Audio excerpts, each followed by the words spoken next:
Nous avons toujours été en relation avec la Russie. Et je vous dis, l'équipement que les Burkinabés avaient, à 80%, c'était des équipements russes. Ah bon? Bien sûr. Mais pourtant, vous aviez une relation plus forte militairement avec les Français. Comment expliquer cela? Oui, parce que ces équipements datent des années peut-être de la Révolution. Bien sûr, nous avons des équipements qui datent des années de la Révolution, qui combattent toujours, les équipements russes et coréens, nord-coréens, qui combattent toujours dans notre armée. Ils sont plus efficaces? L'armée a été délaissée, n'oubliez pas ça. Depuis les années 90, avec le soi-disant programme d'ajustement structurel, tout a été dénaturé. Il y a des militaires qui montaient la garde avec des bâtons. On a désarmé l'armée, nos armées. Ça a été bien préparé. Plus d'équipement, plus rien d'entraînement, rien. Les gens portaient juste la tenue. Et le terrorisme s'invite à la danse, quelques années plus tard. Et ça chante sur tous les médias, ils sont incapables de lutter, on viendra les aider. Et le terrorisme ne fait que gagner du terrain. Aujourd'hui, avec la Russie, la relation est d'abord stratégique. Ça, je pense que vous le comprenez beaucoup mieux que nous. Et avec la Russie, il n'y a pas cet équipement que nous souhaitons payer avec eux, qu'ils ne vendent pas. Les autres nous font des restrictions.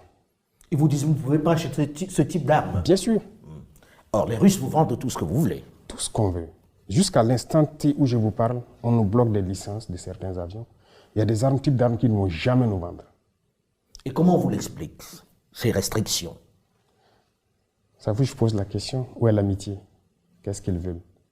Il y a beaucoup de pays, les Russes, les Chinois, les Turcs, les Coréens, ainsi de suite. Il n'y a aucune restriction.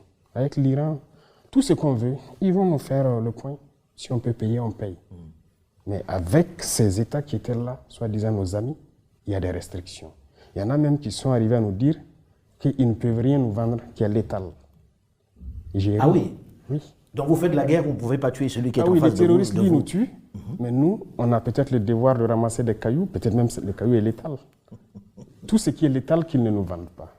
Voilà leur principe. Alors aujourd'hui, avec la Russie, qu'est-ce qu'ils prennent en retour? On sait bien qu'il n'existe pas d'amitié entre les États. C'est toujours des intérêts. Chacun vient pour ses intérêts.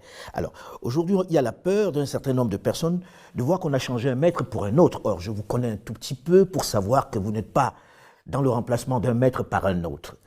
Que vous donnez-vous aux Russes très concrètement pour qu'ils soient là?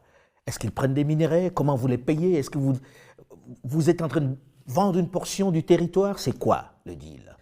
Si c'était ça le deal, de quitter vraiment un maître pour un autre, on préfère mourir. Parce que quand on dit la patrie ou la mort, ça a tout son sens. Non, ce n'est que du média mensonge encore.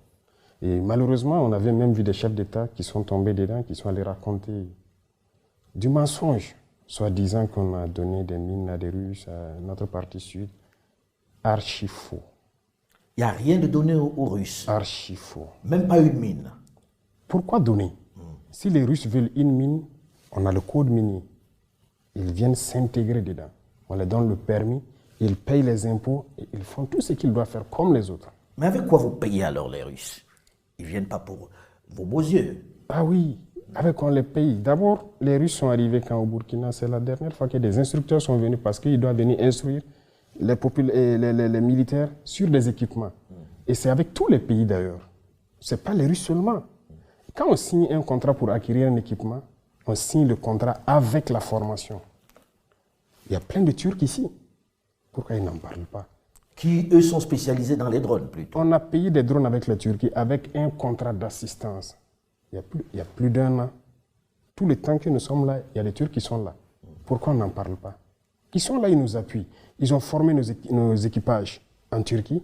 Ils viennent ici, ils les assistent. Et ils continuent de les former dans le pilotage, la maintenance et tout. Et on a le contrat sur un temps donné. Lorsque nos hommes seront bien drillés, ils vont partir. Les Chinois, ils sont là. Les équipements qu'on paye de la Chine, ils sont là aussi pour former à la manipulation donc, de ces équipements-là. C'est ça la réalité. Mais donc, sur le terrain, ils sont sur le terrain ou pas, les Russes? Sur le terrain pour combattre? Non. Il n'y a aucun Russe sur le terrain pour combattre. C'est des choses développées en fait, dans la tête des gens. Mais s'il y a besoin, ils viendront sur le terrain combattre. Ça, je peux vous assurer. S'il y a le besoin... Vous ne vous l'interdisez pas? Non. Sauf que pour l'instant, ils ne sont pas sur le terrain. Non, pour l'instant, on se bat seul. Il nous appuie en termes de formation sur la logistique, formation tactique et tout. Il nous appuie sur ce volet. Alors, j'avais posé la question avant qu'on ne fasse une digression sur votre bilan aujourd'hui sécuritaire. Parce qu'on a vu quelques mouvements de certaines populations qui s'impatientent un peu. Et puis, comme vous l'avez dit, le peuple est très résilient, mais à un moment donné, ça suffit. Alors, qu'est-ce que vous avez fait de façon à ce que les Burkinabés puissent dire le président Traoré est arrivé et il nous a réglé tel ou tel problème en interne? Ça, nous, on ne parle pas. Et j'ai bien dit même à certaines ministres de la Communication et autres, je ne veux pas que nous parlons trop de notre reconquête. Laissez les villageois parler eux-mêmes. Il y a plusieurs villages qui ont été réinstallés, des écoles qui ont ouvert dans plusieurs zones. Mais souvent, le fait de dire qu'il n'y a pas d'avancée, ça amène les villageois eux-mêmes à faire des vidéos pour dire aux gens, c'est faux, vous mentez. Nous, en tout cas, on a quitté il y a tant d'années, mais on vient d'arriver, on est en sécurité. C'est dernièrement qu'il y a eu quelques reportages pour vraiment confirmer que les gens auraient pu... Il y a des déplacés qui sont rentrés chez eux. Qui même vendent aujourd'hui leurs activités de produits maraîchers sur le marché. Ça veut dire qu'ils sont rentrés il y a plusieurs mois, ils ont eu le temps de cultiver, ils ont fait. Plusieurs des écoles ont ouvert. Parce que vous êtes passé à l'offensive ou parce que les VDP? L'offensive, c'est avec les VDP, bien sûr. Vous savez, je parlais tout de suite de patriotisme et de logistique. C'est le deuxième volet qui nous faisait défaillance. Mais écoutez, quand vous prenez par exemple l'attaque de Djibo en novembre dernier. Absolument. Dès qu'il y a eu l'attaque, il y a eu la riposte des éléments à Djibo et les vecteurs aériens. Dès le lendemain, des bataillons d'intervention rapide ont fait mouvement vers Djibo, avec le ravitaillement, et on continue et on marchait sur la base de Baraboulé, la base terroriste de Baraboulé, où on n'a jamais été depuis 2019. C'est à partir d'où ils préparent toutes les attaques, qui sont à Baraboulé, jusqu'à la frontière à Pétékoli, ils ont marché sur les bases terroristes. S'il n'y avait pas de logistique, c'est impossible. On allait s'asseoir, planifier l'opération. On prend déjà un mois, plus d'un mois. Chercher à rassembler la logistique et les hommes. C'est comme ça que ça se passait. Et pour rassembler la logistique, je vous fais une confidence. Il est arrivé des moments, lors de certaines opérations ici, qu'on aille emprunter des armes avec des pays voisins, venir faire l'opération, nettoyer et aller remettre. Mais aujourd'hui, tout ça, ça fait qu'on a une très mauvaise image de nous. Aujourd'hui, dès qu'il y a une attaque, on a dit aux bataillons d'intervention rapide, vous bougez. Parce qu'ils sont entièrement équipés, prêts au combat. On n'a pas un petit délai à perdre. Et immédiatement, ils décollent et ils foncent au combat. C'est comme ça que ça se passe maintenant. Et on a plusieurs bataillons qui sont équipés, qui sont positionnés un peu partout dans le pays. Et c'est ça aussi, la montée en puissance en termes logistiques et tactiques.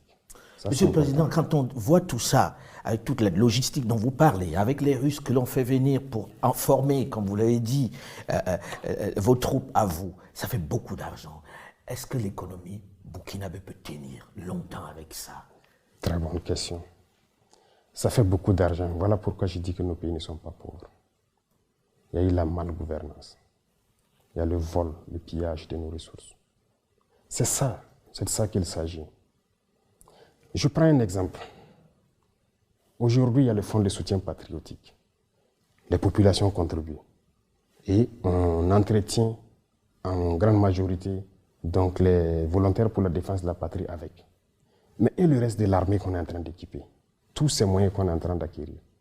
C'est là, c'est la gouvernance, les finances. Il y a des ressources, on a des potentialités.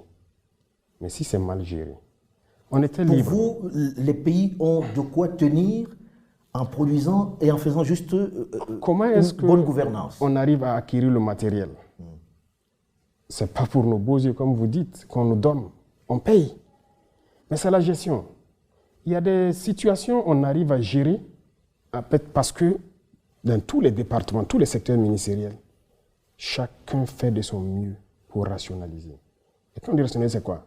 Vous savez, il y a cette habitude de corruption au haut niveau, de surfacturation, parce que lorsque quelqu'un fait les élections, surtout en Afrique ici, c'est comme une entreprise.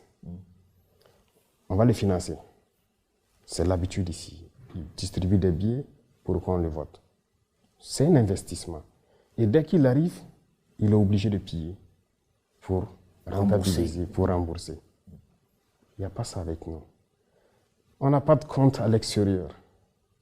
On n'a rien. On n'en veut pas. Tout est orienté vers la guerre. Si vous prenez le domaine du pétrole, vous savez que l'État subventionne le pétrole, les produits pétroliers, l'essence, le gasoil, pour que les Burkinabés payent ça moins cher. En 2022, par exemple, les subventions étaient autour de 400, presque 500 milliards. 400 et quelques, que l'État paye. 500 milliards de francs CFA. En 2023, on est à moins de 100 milliards de subventions. C'est-à-dire vous avez fait une économie de 400 milliards de subventions. Comment vous expliquez ça? On était libres, nous aussi, lorsque les gens font leurs propositions, de dire à la société, la SONABI, OK, telle personne va faire une proposition à tel prix, mais vous prenez à tel prix et les ristournes, vous nous donnez. On part ouvrir nos comptes offshore et on met dedans. C'est comme ça se passe. Et on vous tient à partir de ce moment-là, quand vous avez ouvert des comptes à l'extérieur. Mais bien sûr, si vous vous amusez, on dit on va geler vos comptes. Nous, on n'a pas de compte. Donc, tout est orienté vers la guerre. Ces économies, c'est l'équipement. Oui.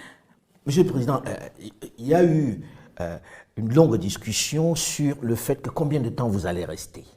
Quand est-ce que vous organisez des élections? Combien de temps va durer la transition? Est-ce qu'aujourd'hui vous avez une réponse à ça? Ou vous pensez que ce n'est pas la priorité? Pour vous, jusqu'à quand le capitaine Ibrahim Traoré est aux affaires et va organiser des élections pour laisser son fauteuil? J'allais vous poser une question en retour, avant de vous répondre. Mais je ne suis pas là pour répondre aux questions, hein, monsieur. C'est un débat, et ça fait plaisir.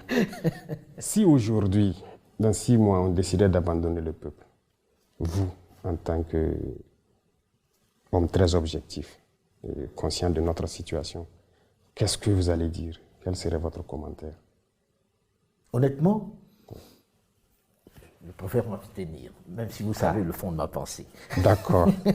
C'est pour vous dire que c'est fatigant souvent.